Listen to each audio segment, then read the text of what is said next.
You're becoming such a burden, Mother. Honestly, we'd all manage better if you'd just accept your limitations and stop being so demanding. Those words landed like a physical blow, delivered by my daughter in law, Jessica, across my own kitchen table during what was supposed to be a pleasant planning call for Thanksgiving dinner. The same table where I'd taught her children to roll pie dough, where I'd served hundreds of family meals, where my late husband Robert and I had shared morning coffee for 37 years before his heart gave out while raking autumn leaves. My name is Margaret Thompson. I'm 72 years old, a retired piano teacher, and until 3 days ago, I believed I understood my place in my family's life. I live in this four-bedroom colonial in a quiet New Hampshire town, the kind of place where neighbours still wave from their porches and the Methodist Church holds potlucks every second Sunday. I've occupied this house for 43 years, raised my son David within these walls, taught piano to 4 decades of local children in the front parlour. The hardwood floors still bear the scuff marks from hundreds of students' nervous feet.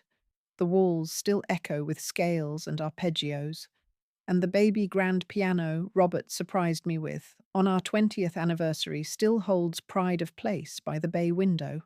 After Robert died 11 years ago, David became the centre of my universe. He was 38 then, married to Jessica, a sharp-tongued real estate agent from Boston with expensive tastes and a smile that never quite reached her eyes. They had 2 children, Sophia, who was 9, and Ethan, who was 6. I threw myself into being the grandmother I thought they needed, the mother I thought David deserved now that he'd lost his father. Every weekend, I drove the 40 minutes to their house in the suburbs to babysit. Every holiday, I volunteered to host, to cook, to clean up afterward while they relaxed.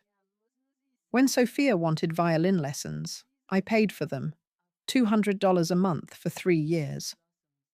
When Ethan needed braces, I quietly wrote a check for $5,000. When David and Jessica wanted to renovate their kitchen, I gave them $30,000 from the retirement account Robert and I had carefully built together. It's an investment in our family's future, David had said, his hand warm on my shoulder, his voice carrying that particular tone of affectionate patience he'd developed over the years.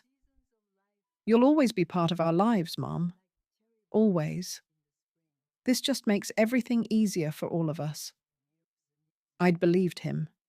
I'd believed every reassuring word, every promise of continued closeness, every suggestion that my financial support was somehow building unbreakable family bonds. But the truth had been eroding beneath the surface, like water undermining a foundation. The small comments that accumulated into something heavy and dark. Jessica sighing when I called. Margaret, I'm really busy right now. Can this wait? David's increasingly distracted phone conversations. Sorry, Mum. I've got a meeting. I'll call you back. Except he rarely did. The grandchildren's visits becoming less frequent, their attention absorbed by devices and activities that left no room for baking cookies or reading stories or the quiet companionship I'd once shared with them. Last Christmas, I'd hosted dinner for 23 people. David's family, Jessica's parents from Connecticut, her sister's family. I'd cooked for 3 days, decorated the house, bought thoughtful gifts for everyone. Jessica had spent most of the evening on her phone, the children had retreated to their devices within an hour, and David had fallen asleep on my couch during dessert. When they'd left, Jessica had kissed my cheek and said, "Thanks for doing all this, Margaret. You're such a trooper for your age." For your age. As if hosting my family for Christmas was some kind of impressive athletic feat, rather than something I'd done joyfully for decades. This year, I'd been determined that Thanksgiving would be different. I'd planned the menu weeks in advance, ordered a fresh organic turkey from the farm outside town, prepared my mother's cornbread stuffing recipe and Robert's favourite sweet potato casserole. I'd even bought a new tablecloth and matching napkins, wanting everything to be perfect. Then Sister Catherine from St. Mary's had invited me to a 3-day silent meditation retreat the week of Thanksgiving. "It'll be good for your soul, Margaret," she'd urged. "You give so much to everyone else. Take some time for yourself."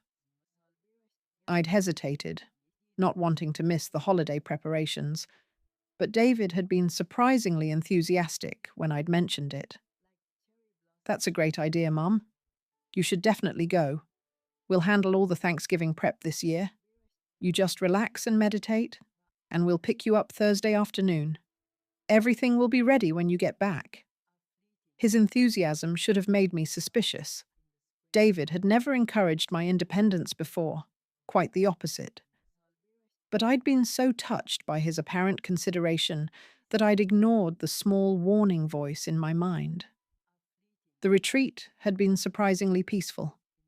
3 days of silence, of sitting with my own thoughts, of examining the patterns of my life without distraction. I'd emerged feeling centered, contemplative, even slightly optimistic about reconnecting with my family in a more authentic way.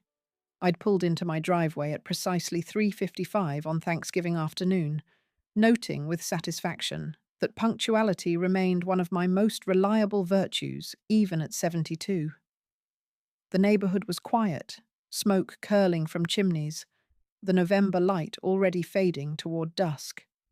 I'd expected to see cars lining my driveway, to smell turkey roasting, to hear the familiar chaos of family gathering. Instead, the house was dark, the driveway empty.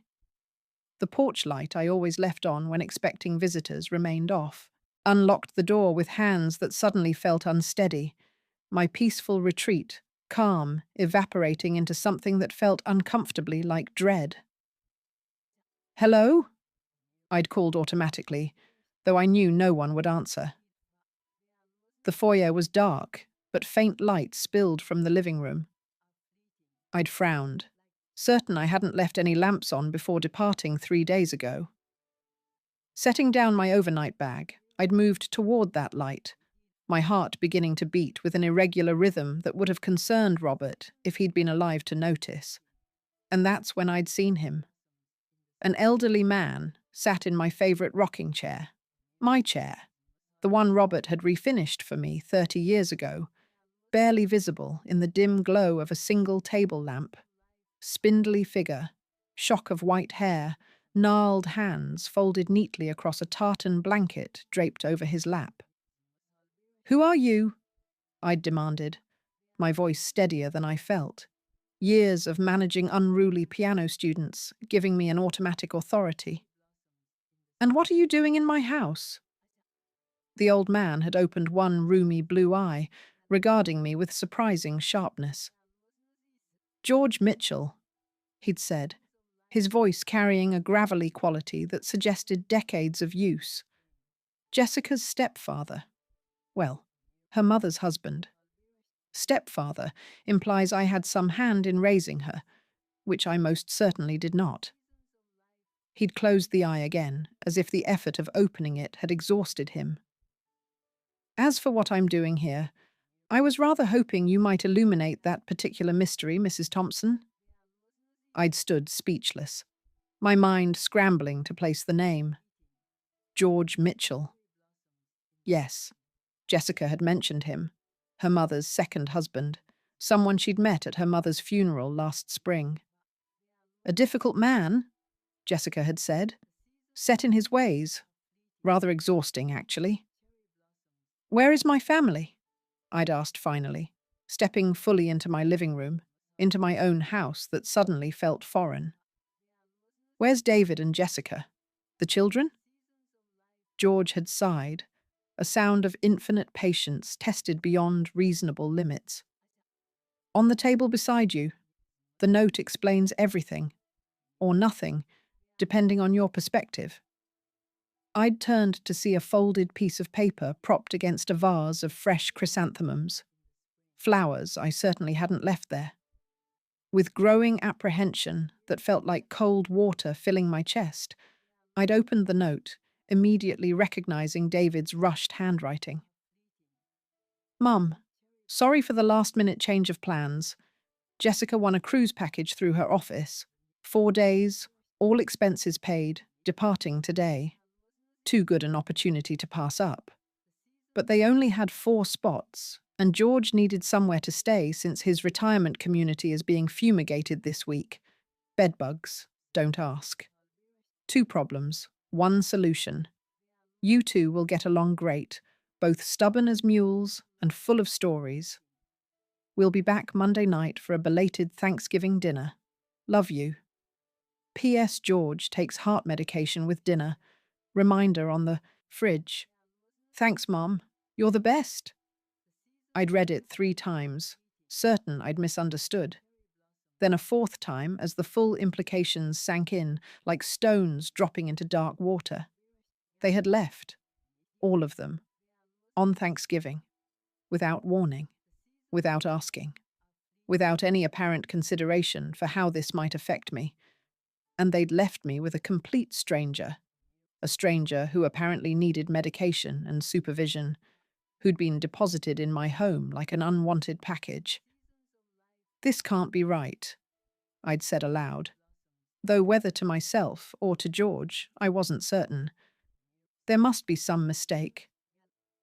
The only mistake, George had replied, finally opening both eyes to reveal a penetrating intelligence that belied his apparent frailty, was their assumption that we would meekly accept this arrangement without complaint. Something in his tone, a blend of irritation and conspiracy, of shared indignation, made me look at him more carefully. George Mitchell was older than I'd initially thought, perhaps mid-80s, with a face that brought to mind weathered parchment, all lines and history and accumulated wisdom. Despite his obvious physical limitations, those blue eyes sparked with a sharpness that suggested his mind remained formidable. "Did you know about this?" I'd asked. "This plan?" A thin smile had crossed his weathered face. "Not until they deposited me here this morning with a suitcase and an apology so insincere it wouldn't convince a kindergartner. Apparently my presence would ruin the cruise experience for Jessica. Something about my tendency to speak unvarnished truth at inappropriate moments. Despite myself, I'd felt a reluctant smile tugging at my lips. And what unvarnished truth might that be?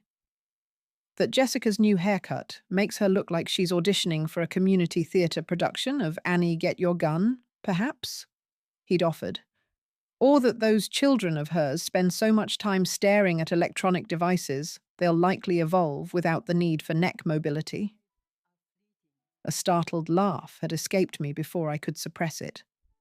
Whatever I'd expected from this interloper, it wasn't this.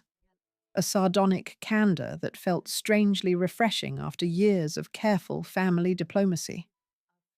"So," George had said, leaning forward slightly despite what appeared to be arthritic discomfort. "They've abandoned us both for sun and cruise ship buffets. The question is, Margaret Thompson, what do you intend to do about it?" I'd stared at him, surprised he knew my name, though I shouldn't have been. "Your photographs are everywhere," he'd explained, answering my unspoken question. "And Jessica spent the car ride here explaining that you're particular and set in your ways, but that I shouldn't take it personally. Apparently we're both difficult elderly relatives to be managed rather than people to be respected." The accuracy of his assessment had stung like alcohol on an open wound. Was that truly how my family saw me? A problem to be managed?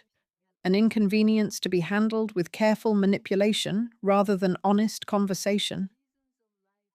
George's gaze had softened fractionally, as if recognizing the pain his words had caused. "I've upset you. Not my intention. Though honesty is a habit I've found too rewarding to break at this late stage." I'd drawn myself up, decades of teaching unruly students reasserting itself. You haven't upset me, Mr. Mitchell. You've merely confirmed suspicions I've harbored for some time. He'd nodded slowly, a gesture of unexpected solidarity. Then perhaps we understand each other better than our children anticipated. And then he'd leaned forward, those startling blue eyes suddenly animated with something that looked remarkably like mischief. They've played us for fools, Margaret. Shall we begin our response? I should have been outraged.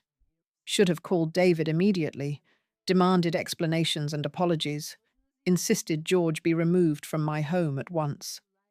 Should have maintained my dignity, my propriety, my careful adherence to social conventions that had governed my life for 7 decades. Instead, I'd found myself nodding slowly, feeling something long dormant stirring to life in my chest, something that felt remarkably like vindictive satisfaction. Yes, I'd said simply, surprised by the firmness in my own voice.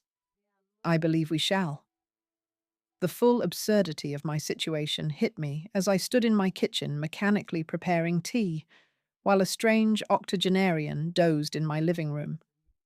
My carefully orchestrated Thanksgiving, the turkey that should now be roasting, the china that should be arranged on my dining table, the family that should be arriving any moment, all reduced to a hastily scrawled note and an unexpected houseguest who apparently required cardiac medication. Milk? No sugar, came George's voice, startling me from my spiraling thoughts. He stood in the doorway, one hand gripping a polished wooden cane I hadn't noticed earlier, his posture remarkably straight despite his obvious age. If you're making Earl Grey, that is. Otherwise, plain is fine. How did you know I was making tea? I asked, somehow unsettled by his presumption. He'd smiled slightly, the expression transforming his severe features into something almost gentle. The kettle whistling was my first clue. The fact that you're British descended, and it's precisely 4 o'clock, provided additional evidence. I'd bristled automatically. I'm not British. I was born in Boston, but raised by British parents, unless I miss my guess. He'd countered, moving carefully to the kitchen table and lowering himself into a chair with practiced precision. That posture didn't come from American public schools, and there's a hint of Sussex in your vowels when you're annoyed. I am not annoyed, I'd said, though my tone suggested otherwise. Your left eyebrow lifts approximately 3 millimeters, and you press your lips together just enough to create a small line above your chin. He'd observed with the detachment of a scientist cataloguing specimens. 4 decades of directing community theatre productions makes one observant of micro-expressions. Theatre, I'd corrected automatically. You said theatre with an ending, but if you spent time in England... Ah, so I was right about the British connection? He'd interrupted, his eyes twinkling with satisfaction. One adapts to local pronunciation after 50 years in American academia, but you're correct. Old habits are easily buried, but never truly die.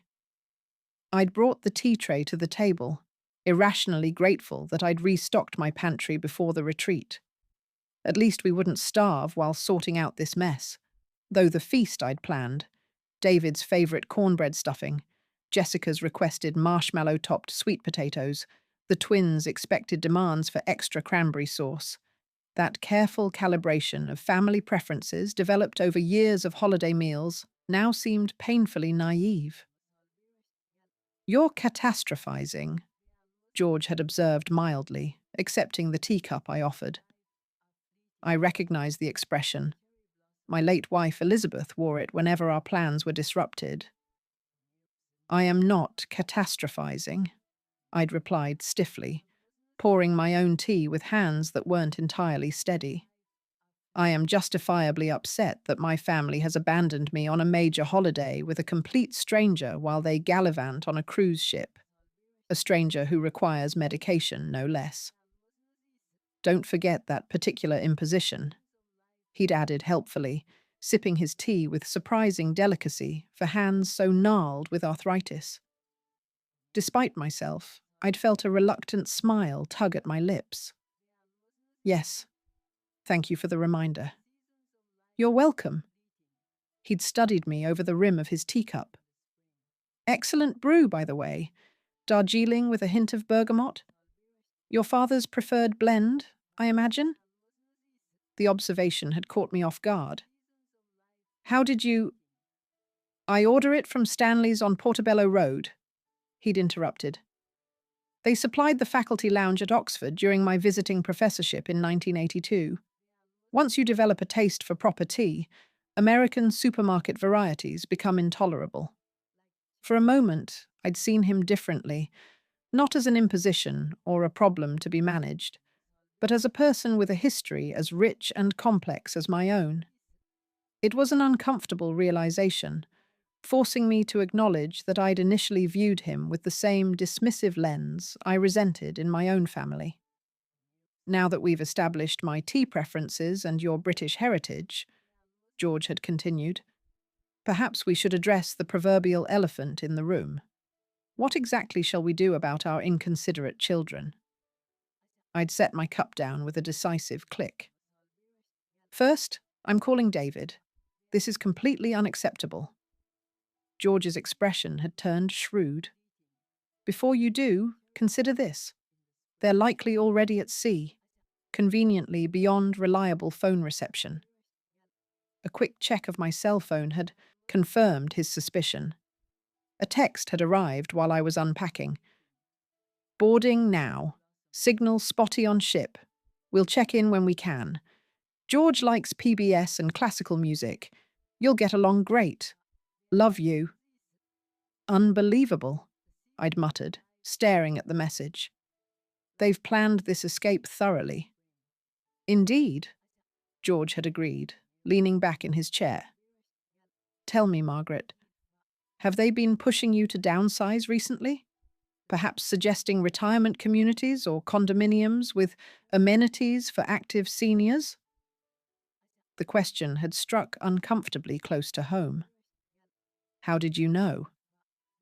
Because Jessica has been sending me brochures for Sunset Palms Retirement Village for 6 months, he'd replied dryly, after spending precisely 3 hours with me at her mother's funeral. Apparently I made quite an impression, and now they've thrown us together. I'd trailed off as a new, deeply unsettling thought emerged. Wait, you don't think— George had nodded grimly.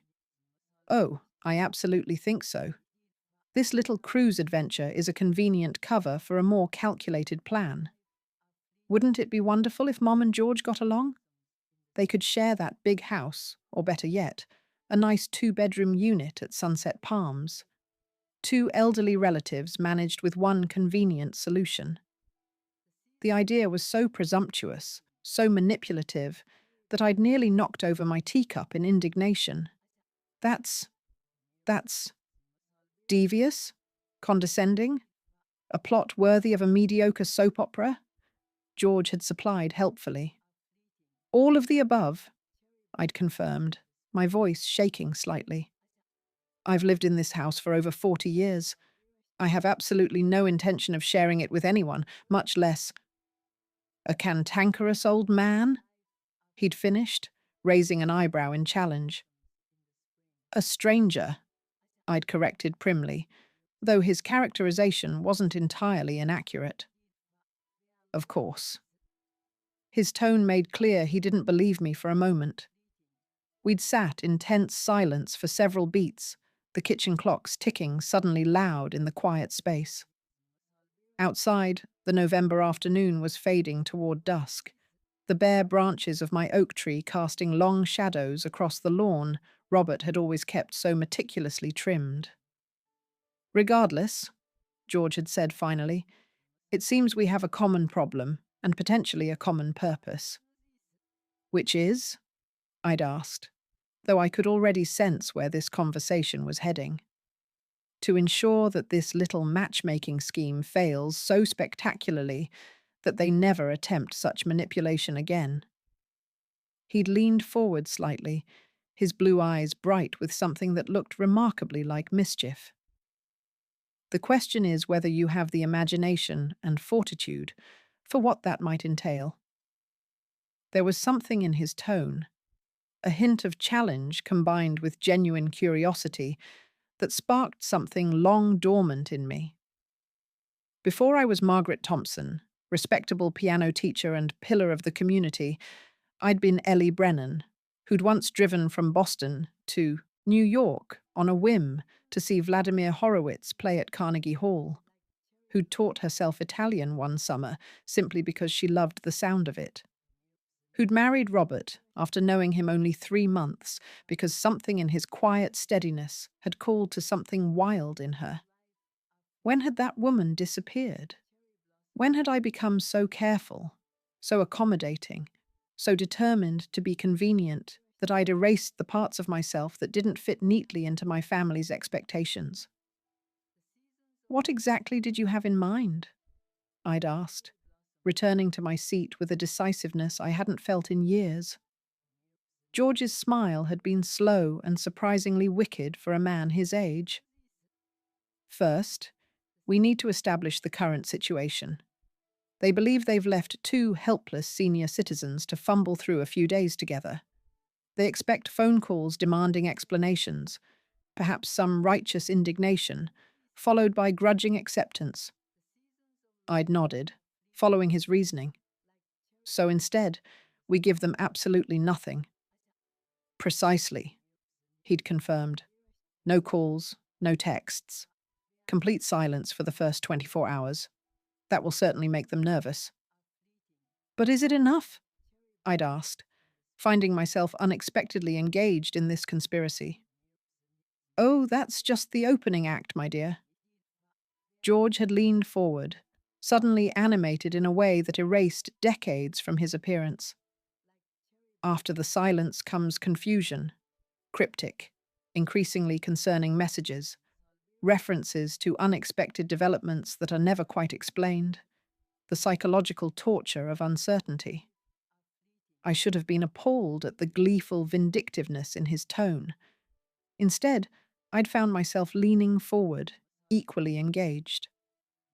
"What kind of messages?" "Everything's fine. No need to worry," he'd suggested, his voice taking on a falsely cheerful tone. Followed hours later by, "Situation under control now. Don't concern yourselves." "Please don't be angry when you see the living room," I'd added, warming to the game despite myself. "The fire department was very understanding," George had countered, his eyes twinkling. A laugh had escaped me, a genuine, unrestrained sound I hardly recognized as my own. How long had it been since I'd laughed like that? Since I'd felt this kind of conspiratorial excitement, this delicious anticipation of controlled chaos. "You're terrible," I'd said, though without any real censure. "I prefer creatively vindictive," he'd corrected. "And you, Margaret Thompson, are not nearly as proper as you pretend to be." The observation should have offended me. Instead, it felt like recognition of a self I'd nearly forgotten existed. "So," George had said, extending his hand across the table, "are we agreed? Shall we teach our presumptuous children a lesson in respecting their elders?"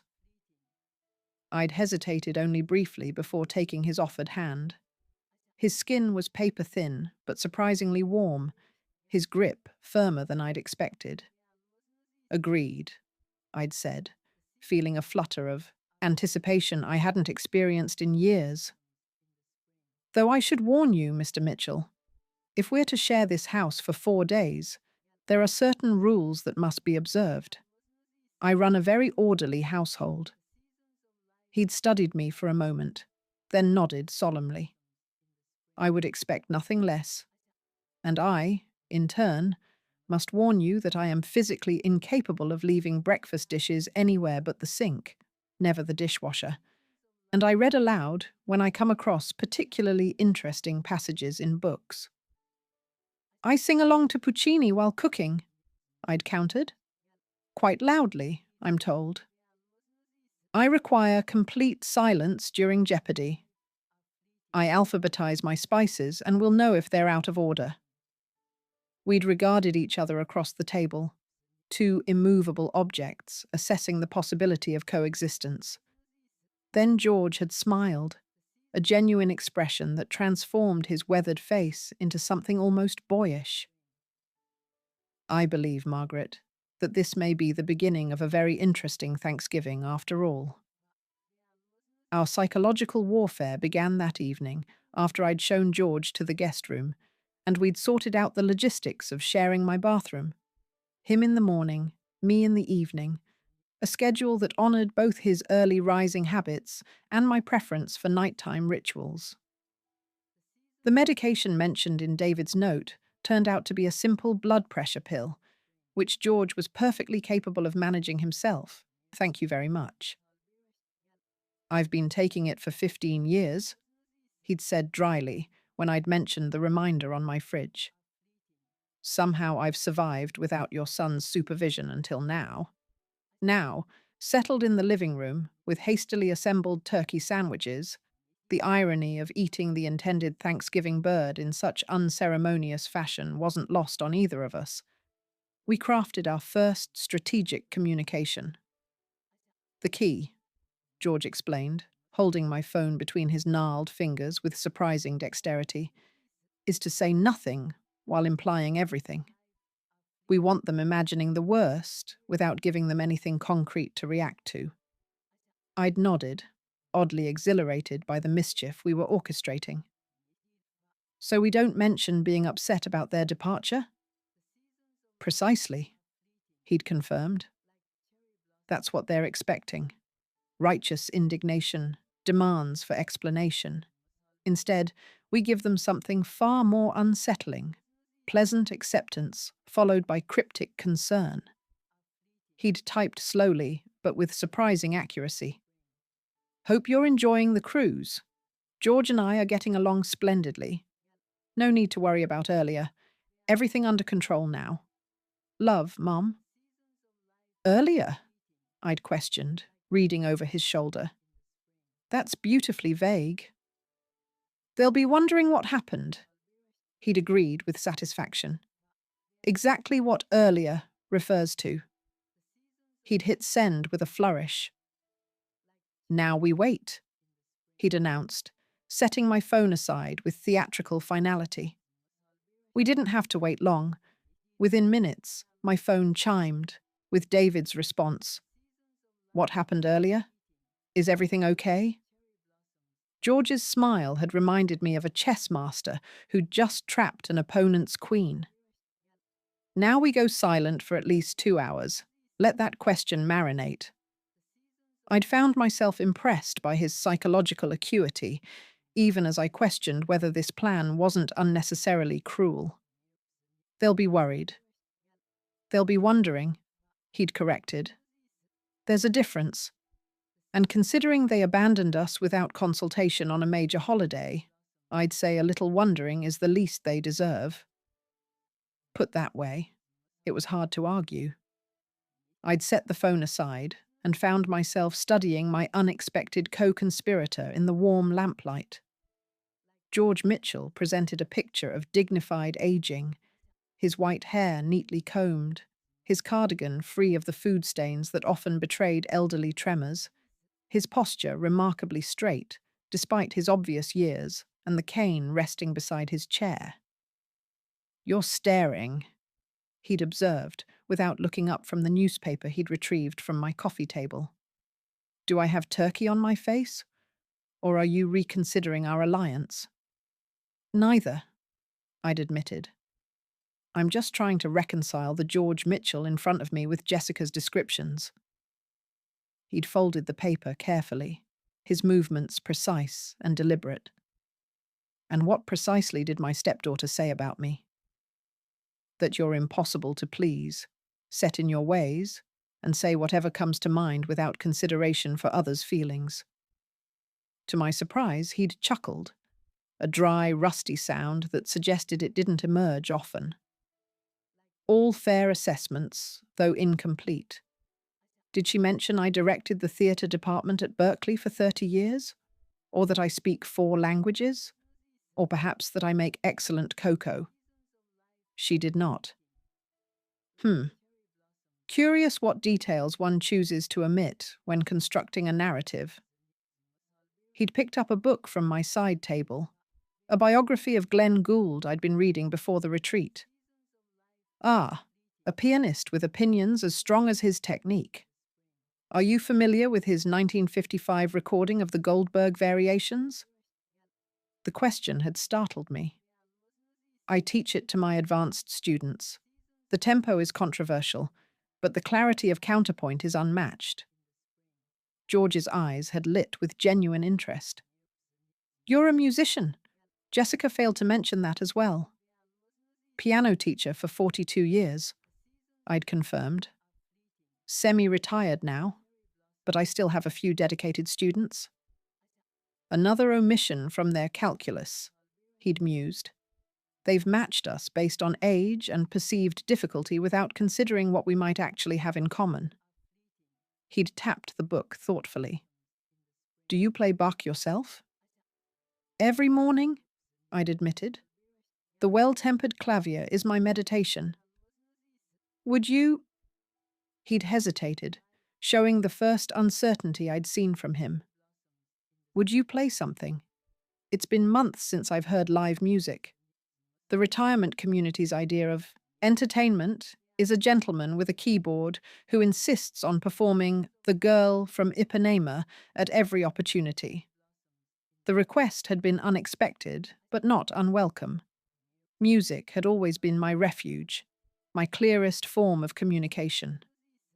Without answering, I'd moved to the baby grand in the corner of my living room, my most treasured possession, purchased with my first year's teaching earnings and maintained meticulously through decades. I'd settled on the bench, taken a moment to center myself, then begun the prelude in C major from Book 1 of the Well-Tempered Clavier. The familiar arpeggios had flowed from my fingers, filling my living room with Bach's mathematical perfection. I'd closed my eyes, letting muscle memory guide me through the piece I'd played thousands of times.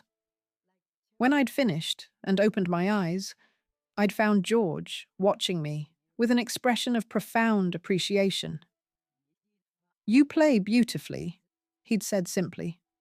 With precision, but not at the expense of musicality. Rare, in my experience.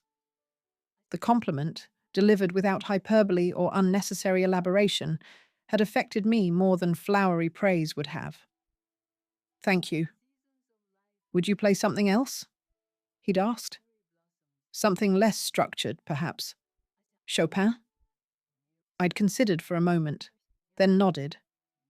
I think the situation calls for Debussy, actually. His smile had told me he understood. I'd begun Clair de Lune, its reflectionistic harmonies filling the room. I'd found myself playing not for practice or instruction, but for George, with the same focus I usually reserved for recitals. There was something in his listening, an attentiveness, a genuine engagement that demanded reciprocal respect. When the final notes had faded, a comfortable silence had settled between us. The chime of my phone had broken the moment. David again. Mum, what do you mean, everything under control now? What happened? Please call when you get this. George had glanced at the clock. Only 90 minutes. He broke sooner than I anticipated. He's always been anxious by nature, I'd explained, feeling a twinge of maternal guilt. Perhaps we should stay the course, George had finished firmly. Remember why we're doing this. They treated us like interchangeable elderly inconveniences to be managed and manipulated. A few hours of uncertainty is a small price for them to pay. Put that way, my resolve had strengthened. I'd typed a new message. No need to worry, dear. George was tremendously helpful. His theatre experience came in quite handy. Enjoying a lovely evening now. Signal spotty here too. Must be the weather. George had read it and nodded approvingly. Excellent. The reference to my theatre experience suggests some kind of performance or staging was required, while tremendously helpful implies a situation needed assistance. Masterfully vague. The spotty signal excuse gives us reason not to answer calls, I'd added.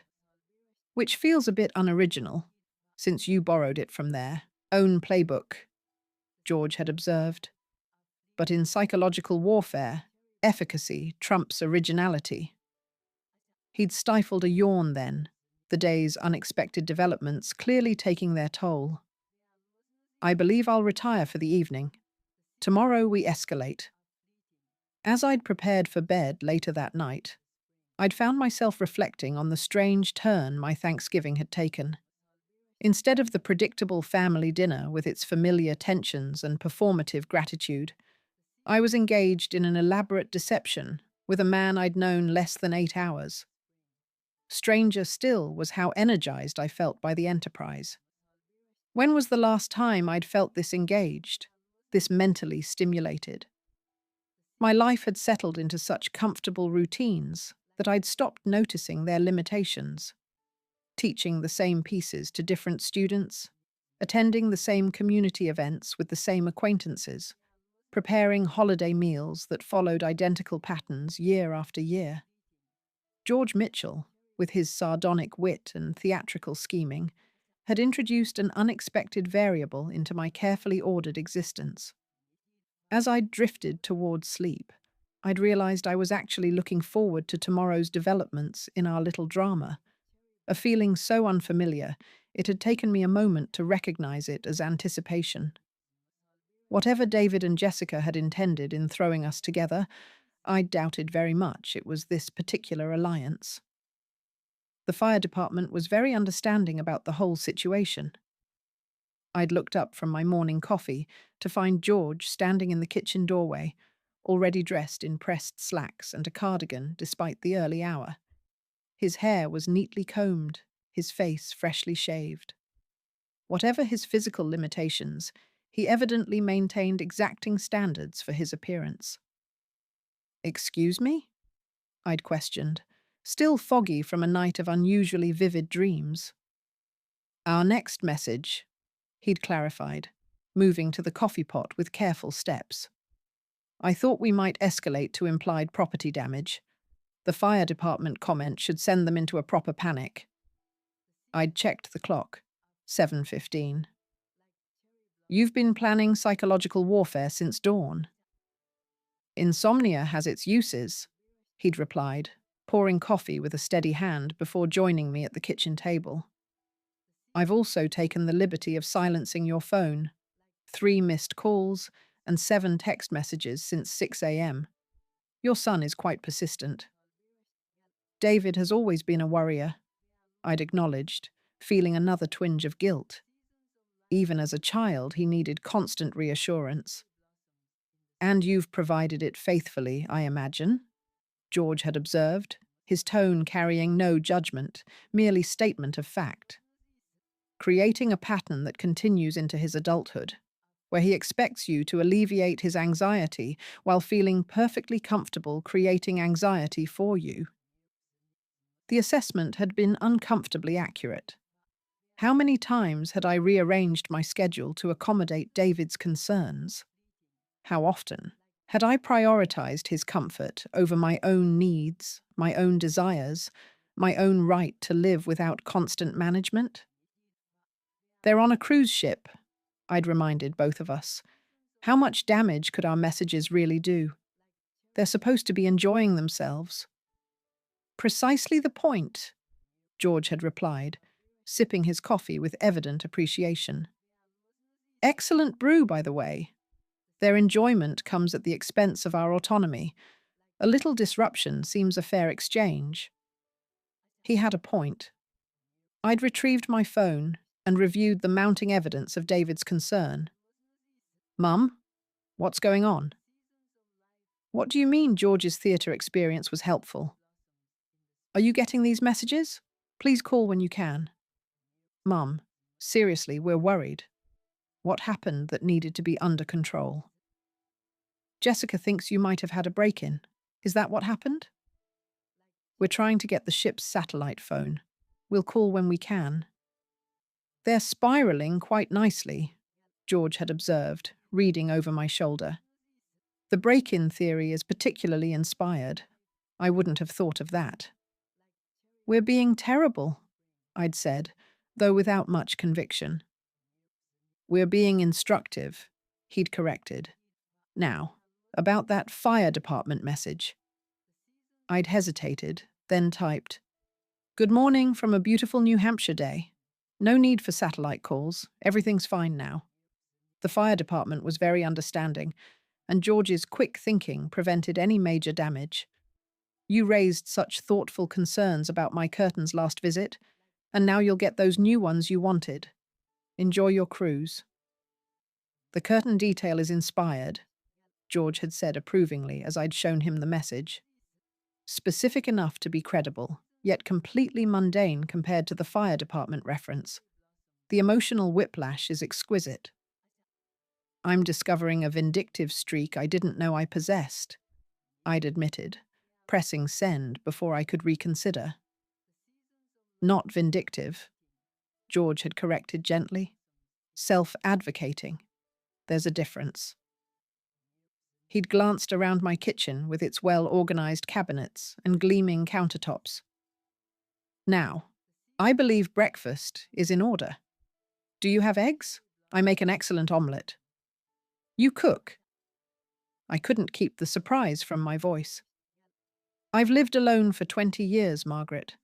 Contrary to popular belief, elderly men don't immediately lose all basic life skills upon their wives' passing." He'd begun opening cabinets with the confidence of someone at home in any kitchen. "Elizabeth, my wife, was an excellent cook, but she insisted I learn the fundamentals. George," she'd say, "if you can direct King Lear, you can manage a decent bechamel." The mental image of this formal, somewhat intimidating man being gently chided by his wife had made me smile despite myself. "The eggs are in the refrigerator door. Cheese in the drawer beneath the vegetables." As George had prepared breakfast with surprising dexterity, I'd found myself wondering what else I'd misjudged about him. How much of my initial resentment had been based on genuine grievance, and how much on the same age-related assumptions I deplored in my own family. "You're doing it again," George had noted without turning from the stove, staring and thinking too loudly. "I don't know what you mean," I'd protested. "You have very expressive eyebrows, Margaret. They practically semaphore your thoughts across the room." He'd expertly folded the omelette with a flick of his wrist. "Right now, they're saying, I've misjudged this strange old man and am reconsidering my assumptions." I'd laughed, despite myself. "Are you always this perceptive? Or am I particularly transparent?" "Both, I suspect." He'd slid a perfectly executed omelette onto a plate and presented it with a small flourish. "Breakfast is served." The omelette had been indeed excellent, light, flavorful, with herbs I didn't recall purchasing. As we'd eaten, I'd found myself sharing stories of past Thanksgivings. The year David had attempted to deep fry a turkey in the garage. The time Jessica's first attempt at pumpkin pie had resulted in an impromptu fire drill. "They weren't always like this," I'd found myself explaining, though George had asked for no justification. "So, managing," David used to call just to chat, not to check whether I'd remembered to change the furnace filter or schedule a doctor's appointment. "The shift usually comes gradually," George had observed, setting down his fork. A concerned question here, an unnecessary reminder there. "By the time you recognize the pattern, the parent-child dynamic has inverted. When did it happen for you?" I'd thought about it, tracing the timeline backward through years of accumulated small changes. "After Robert died, I think." David stepped into this protective role almost immediately, and I let him, because I was grieving and it felt like love. By the time I recognized it as control, the pattern was too established to break without causing hurt. With me, it was Elizabeth's illness, George had shared, his voice carrying a weight that spoke of old grief not entirely healed. Pancreatic cancer. 6 months from diagnosis to... He'd cleared his throat. Jessica flew in exactly twice. Once when her mother was diagnosed, once for the funeral. In between, she managed everything by phone, including my transition to appropriate care. The quotation marks had been audible in his tone. "I'm sorry," I'd said, meaning it, about Elizabeth, and about Jessica's response. He'd waved away the sympathy with a gesture that didn't quite disguise its impact. Ancient history. 3 years now, though apparently long enough for Jessica to determine I need proper supervision, despite living independently quite successfully. Before I could respond, my phone had chimed with an incoming video call request. David, using the ship's Wi-Fi or satellite system. I'd shown George the screen. Shall we answer and end their misery? He'd considered for a moment. Not yet. Decline with a message that you're helping the insurance adjuster right now and will call later. I'd done as suggested, typing. Can't talk now. Insurance adjuster is here. We'll call when we're finished. Don't worry. Then I'd set the phone aside, feeling the weight of what we were doing settle more heavily on my shoulders.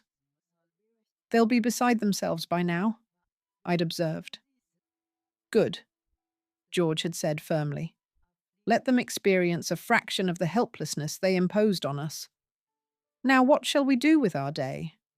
I assume you had plans beyond psychological torment. The question had caught me off guard. What would I normally do on the day after Thanksgiving? Practice piano, certainly. Perhaps read. Call a few friends to exchange holiday stories. None of it had seemed particularly compelling in the face of our current conspiracy. Actually, I'd said, making a spontaneous decision that surprised even myself, I think we should redecorate. George's bushy eyebrows had risen in question. If we're claiming fire damage required new curtains, we should follow through, I'd explained, warming to the idea. I've disliked those living room drapes for years. Too formal, too heavy. And while we're at it, perhaps the furniture arrangement could use reconsideration as well. Theatrical verisimilitude, George had nodded approvingly. I like your commitment to the role, Margaret. Not just that, I'd admitted. I've been considering changes for some time, but inertia is a powerful force. This seems like the perfect opportunity. A home improvement project with a reluctant senior citizen you've known for less than 24 hours, George had mused. I can see no possible downside to this plan. Despite his dry tone, I'd detected genuine amusement rather than offense. If we're to convince them we've bonded during their absence, we should have something to show for it, I'd pointed out reasonably. And you have theatre experience. Surely you've designed a set or two in your time. Designed, directed, occasionally dismantled in fits of artistic temperament, he'd confirmed with a faint smile. Very well, Margaret. Let's redecorate. Though I should warn you, I have strong opinions about textile patterns. I would expect nothing less, I'd replied, surprised by my own enthusiasm for the project. The fabric store had been exactly as I'd remembered, a haven of textures and patterns tucked between a hardware store and a bakery on Main Street. What I hadn't anticipated was how different the experience would be with George in tow. His observations were incisive, his opinions unvarnished, but unexpectedly insightful. That shade of burgundy has all the subtlety of a community theatre Lady Macbeth, he'd pronounced when I'd held up a heavy damask. Attractive in theory, overwhelming in practice. And what would you suggest, Professor Mitchell? I'd asked, amused rather than offended by his candor. He'd moved along the aisle, cane tapping thoughtfully against the floor before stopping at a display of lighter fabrics. This, he'd said, indicating a steel blue linen with a subtle herringbone texture. It has character without dominating the room, and it would complement that Aubusson rug in your living room rather than competing with it. I'd examined his selection, surprised by both his memory for detail, he'd noticed my rug, and his aesthetic judgment. The blue was indeed perfect, sophisticated without being stuffy, substantial without being heavy. Not at all what I'd have chosen for myself, yet somehow exactly right for the space. You have a good eye, I'd acknowledged, adding the fabric to our growing selection. I designed sets for 4 decades, he'd reminded me. Fabric can make or break a production's entire aesthetic. By the time we'd finished, we'd had materials for not just living room curtains, but also new throw pillows and a runner for my entry hall. The total was more than I'd planned to spend, but the prospect of refreshing rooms I'd left unchanged for nearly a decade had been unexpectedly exhilarating. Lunch? I'd suggested as we'd loaded our purchases into my car. Gibson's is just down the block. George had nodded, though I'd noticed he'd leaned more heavily on his cane than he had earlier. Our shopping expedition had clearly taxed his stamina, though he'd made no complaint. Another assumption challenged. Far from being a burden, he'd seemed determined to minimize his limitations, perhaps to a fault. Gibson's had been busy with post-Thanksgiving shoppers, but Maureen, the owner, had spotted us immediately. "Margaret," she'd called, weaving through tables to greet us. "We missed you yesterday. The retreat went well?" "Very centering," I'd replied, accepting her quick hug. "Maureen, this is George Mitchell, a family friend visiting for the holiday weekend." George had extended his hand with old-world courtesy. "A pleasure, Maureen. Margaret promises your soup is unparalleled in 3 counties." "Charmer," Maureen had laughed, clearly delighted. "For that, I'll give you the window table and throw in dessert. Follow me." As she'd led us to a sun-drenched table overlooking the town square, I'd caught George's subtle wink. He'd deployed his considerable charisma strategically, securing us prime seating without any reference to his mobility needs. Clever man.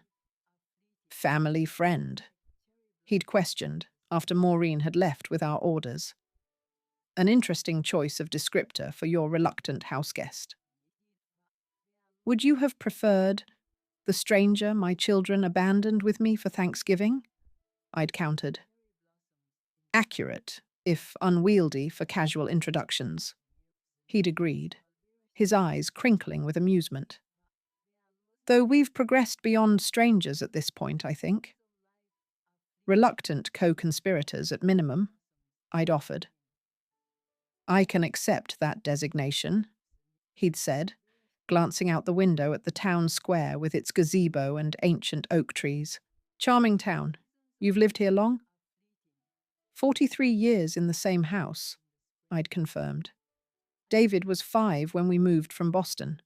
Robert had accepted a position at the college." "The music department," George had guessed. "Chemistry, actually. I was the musician in the family." A familiar pang had accompanied the memory of Robert, not the sharp grief of early widowhood, but the gentler ache of a long empty space.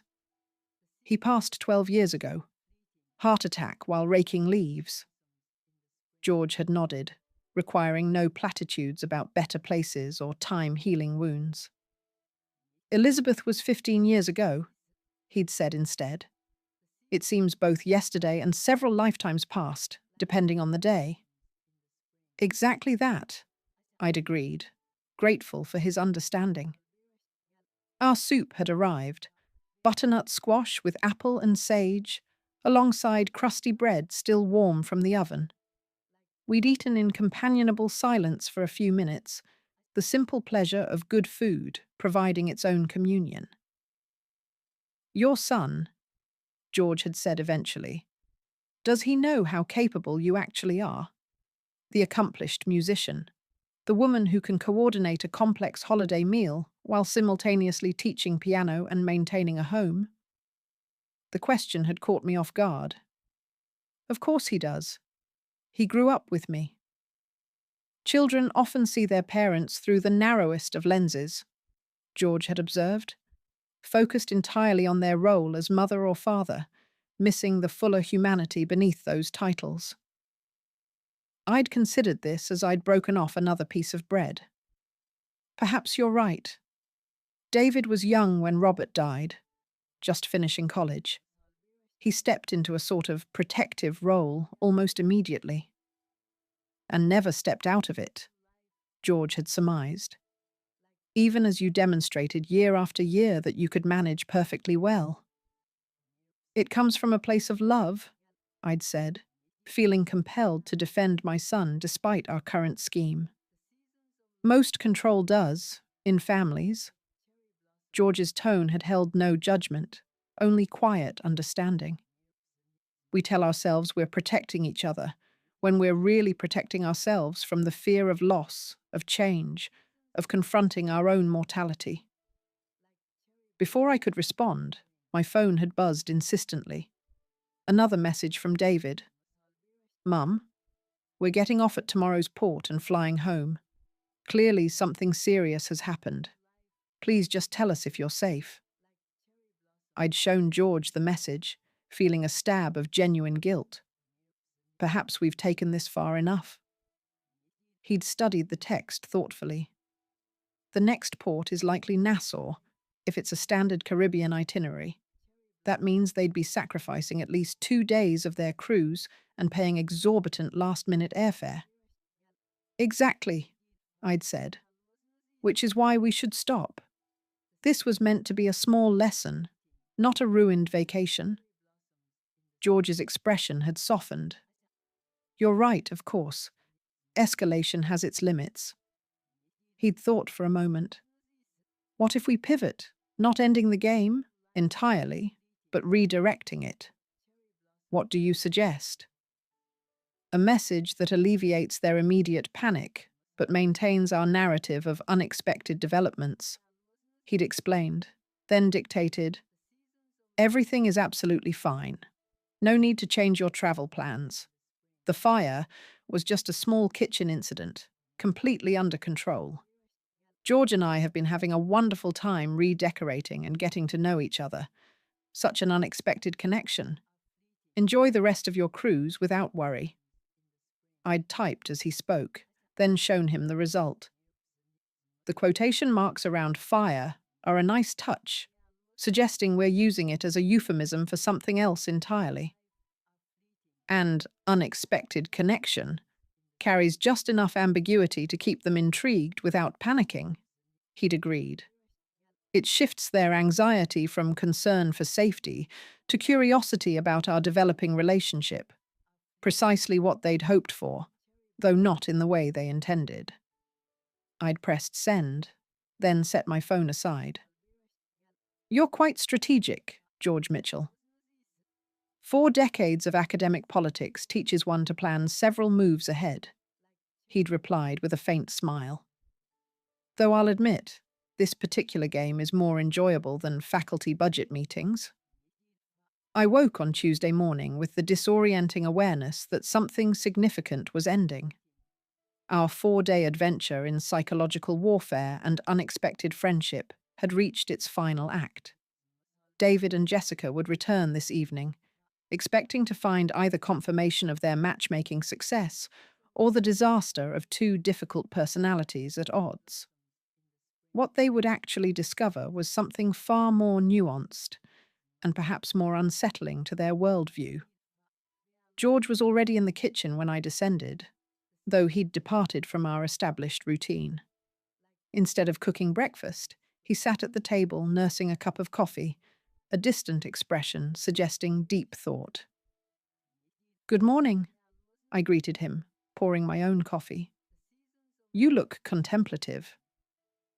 "Plotting our final act," he replied, offering a smile that didn't quite reach his eyes. The dramatic confrontation when our children return to find their scheme uncovered. "Ah, yes, the denouement," I said, settling across from him.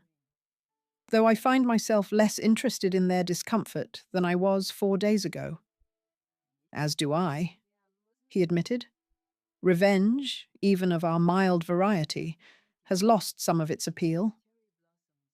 We sat in companionable silence for a moment, both aware of the conversation we'd begun yesterday but not yet concluded. The question of what came after today's revelation and return to separate lives. "About our discussion yesterday," George began, setting his coffee aside with careful precision. "I've been considering what comes next, after our children's return." "As have I acknowledged. "And have you reached any conclusions?" His tone was carefully neutral, giving no indication of his own thoughts. I considered how to articulate the complex emotions that had developed over our brief acquaintance. "I've enjoyed these days more than I anticipated," I began cautiously. "Your company has been stimulating, engaging in a way my life hasn't been for some time." "High praise indeed," he noted with a hint of his dry humor. "From someone who initially viewed my presence as an imposition." "The highest," I confirmed seriously. "And I find myself reluctant to return to the solitude that preceded your arrival." George's expression shifted subtly. Surprise, perhaps, or relief. "I've been thinking similarly," he admitted. "These past days have reminded me of aspects of social existence I'd forgotten I enjoyed. Conversation with someone of compatible intellect, shared meals, even the small domestic negotiations of shared space.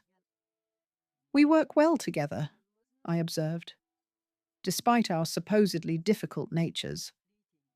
"Or perhaps because of them," he suggested. "Two strong personalities who respect each other's boundaries precisely because we value our own so highly." The insight was characteristically perceptive. "So, where does that leave us?" I asked directly, never having been one for excessive circumlocution. "When David and Jessica return expecting either conflict or romance, what do we tell them?" George leaned forward slightly, his blue eyes intent. "The truth, I think. That we discovered an unexpected friendship. That we enjoyed each other's company and may wish to continue that association on our terms rather than theirs." "Friendship," I echoed, finding the word both accurate and somehow insufficient for what had developed between us. "Yes," he confirmed, "with the potential for more, if that's something you might consider, eventually, without pressure or expectation."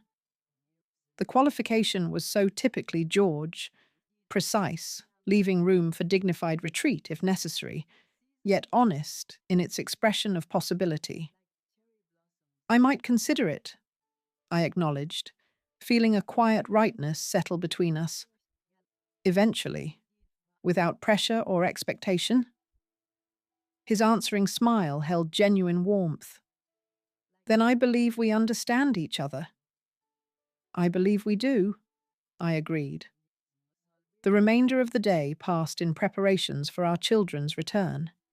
We completed the finishing touches on our redecorating project, George insisting on helping me prepare a welcome home meal despite my protests that he was a guest. "No longer merely a guest," he'd corrected, expertly chopping vegetables for a salad. "An ally, at minimum. Perhaps a co-conspirator. Possibly even a friend." "All of the above," I'd conceded, allowing him to take over the salad preparation while I focused on the main course. As afternoon faded toward evening, I found myself growing unexpectedly nervous. Our children's imminent return meant facing not just their reaction to our revelation, but also the reality of George's departure. Despite our conversation about future possibilities, practical questions remained unanswered. How often we might see each other, whether our connection could sustain itself outside the intensity of these 4 isolated days. "They're here," George announced from his position near the front window, where he'd stationed himself with deliberate theatricality. 2 cars. They must have driven separately from the airport. I joined him at the window, watching David's sedan pull into my driveway, followed by Jessica's SUV. They emerged looking travel-worn but alert, their expressions a mixture of concern and curiosity as they approached my front door. "Ready?" George asked quietly. "As I'll ever be," I replied, straightening my shoulders. The doorbell rang, and I moved to answer it. George positioned himself strategically in the living room, where the full impact of our redecorating efforts would be immediately visible. "Mom!" David exclaimed as I opened the door, embracing me with more emotion than our usual greetings carried. "You're okay." "Of course I'm okay," I replied, accepting his hug while noting Jessica hovering anxiously behind him. "Why wouldn't I be?" "Your messages," Jessica explained, following David into the foyer. "They were so cryptic. And then that last one about potential arrangements." Her voice trailed off as she caught sight of the transformed living room with its new curtains, rearranged furniture, and George seated in what had previously been Robert's chair, regarding them with calm amusement. "George?" She greeted him cautiously. "You're still here." "As anticipated," he replied dryly, "though perhaps not in the condition you expected to find me." "What does that mean?" David asked, his gaze moving between us with growing suspicion. "And what happened to the living room?" "We redecorated," I explained simply. "The room needed updating, and George has an excellent eye for design." "You redecorated?" David repeated slowly, as if processing a complex equation. "Together? And the fire department? The insurance adjuster?" George and I exchanged glances, a silent communication that didn't go unnoticed by our children. "Perhaps we should all sit down," I suggested, gesturing to the newly arranged seating area. "There's quite a bit to discuss." Once settled, David and Jessica perched tensely on the sofa, George and I in matching armchairs opposite them. I began our carefully prepared explanation. "First," I stated calmly, "there was no fire, no emergency, no crisis of any kind. Those references were deliberately misleading." "But why would you—" David began. "Because," George interjected smoothly, "we rather quickly discerned the actual purpose behind your convenient cruise and my equally convenient placement here." Jessica's cheeks flushed. "I don't know what you're implying." "Oh, I think you do," I countered gently. "The suddenly available cruise, the last-minute arrangement, the hope that throwing 2 supposedly difficult elderly relatives together might solve your perceived problem of our independent living situations." David had the grace to look embarrassed. "Mum, it wasn't like that. We just thought that we might get along," George suggested. "Form a connection that would make your lives more convenient. Perhaps even consider sharing living arrangements, solving 2 elder care concerns with one efficient solution." The accuracy of our assessment was confirmed by their uncomfortable silence. "Here's what actually happened," I continued. "We immediately recognized your scheme for what it was. We were initially quite annoyed at being manipulated, at having decisions made for us without consultation. So we decided to give you a taste of your own medicine," George added. to create sufficient anxiety and uncertainty that you might reconsider such high-handed tactics in the future. Understanding dawned on David's face. The cryptic messages, the references to fires and insurance, the unexpected connection. It was all a performance? Designed to unsettle you, George confirmed, precisely as you had unsettled us with your presumptuous arrangements. That's... that's... Jessica seemed at a loss for words. Childish? I suggested. Perhaps, but effective, I think, in demonstrating how it feels to have others making decisions about your life without your input or consent. David leaned forward, his expression shifting from embarrassment to genuine contrition. You're right. We should have asked, not assumed. I'm sorry, Mum. And George, I apologize for putting you in this position. Apology accepted, I said, George nodding in agreement beside me. But there's something else you should know. What's that? Jessica asked wearily. I glanced at George, who gave me a slight nod of encouragement. While your scheme was inappropriate in its execution, it wasn't entirely misguided in its basic premise. George and I have, in fact, discovered that we enjoy each other's company. You have? David couldn't keep the surprise from his voice. Indeed, George confirmed. Your mother is an exceptional pianist, a formidable Scrabble opponent, and possesses a devious streak that complements my own theatrical tendencies quite admirably. And George, I added, has proven to be thoughtful, intellectually engaging, and surprisingly domestic in his abilities. We've formed a friendship we both value and intend to continue. Friendship, David repeated slowly, as if testing the word for hidden meanings.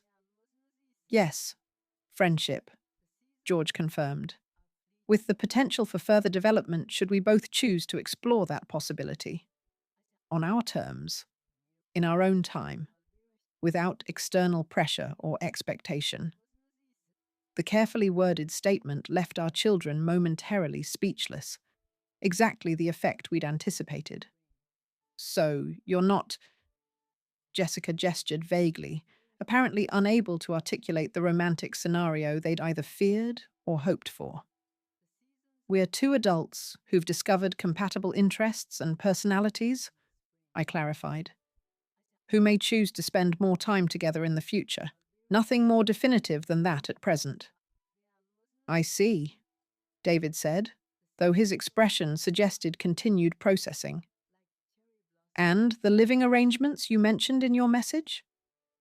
A deliberate provocation, George admitted. Though we have discussed the possibility of future visits, weekend stays perhaps, even longer sojourns eventually, but not immediate cohabitation or major life changes. We're proceeding at our own pace, I added, seeing the concern still etched on David's face. Making our own decisions about what feels right for us. Which, George concluded pointedly, is precisely how it should be. Our lives, our choices. With your support welcomed, but your management neither required nor desired.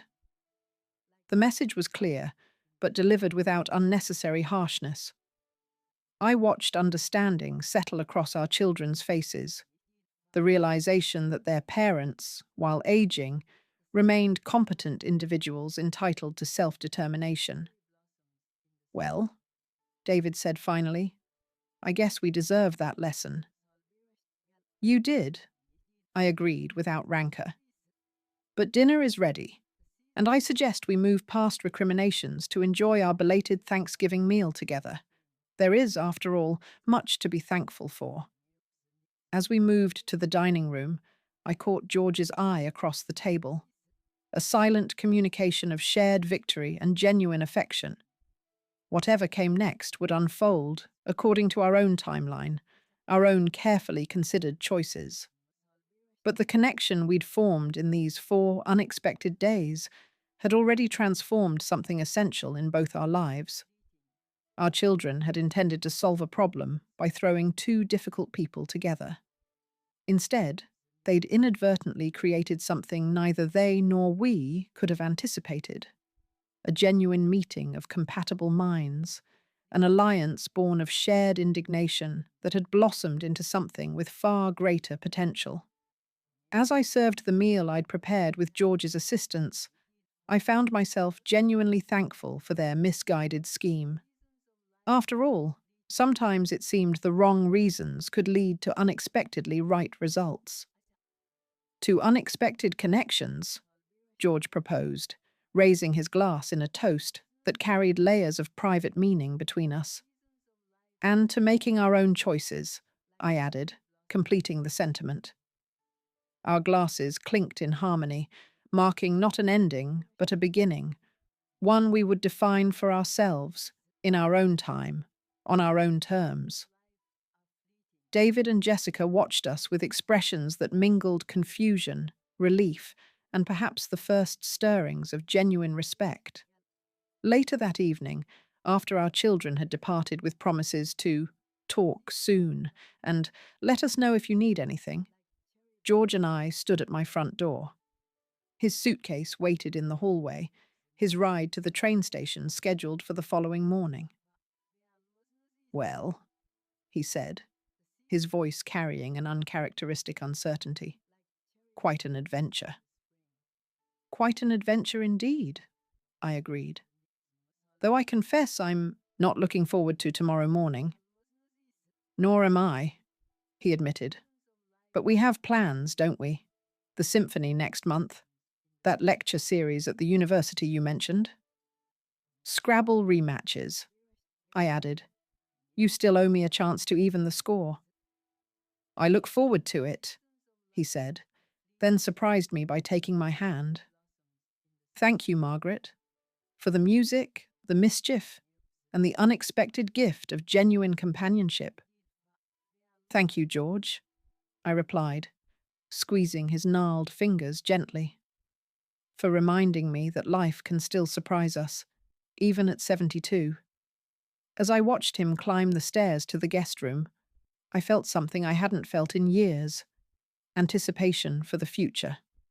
Not the careful, measured future I'd planned, but something more spontaneous, more authentic, more alive.